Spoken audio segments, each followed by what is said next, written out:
Başım ağrıyordu arkadaşlar. Ben bir şey denedim, size de söyleyeceğim. Elinizi bu şekilde yapıyorsunuz ve şu bölgeyi hızlı bir şekilde masaj yapıyorsunuz. 45 saniye.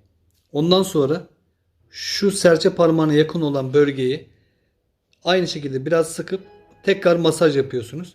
45 saniyede buraya masaj yaptığınızda baş ağrınız inanılmaz bir şekilde anında kesiliyor.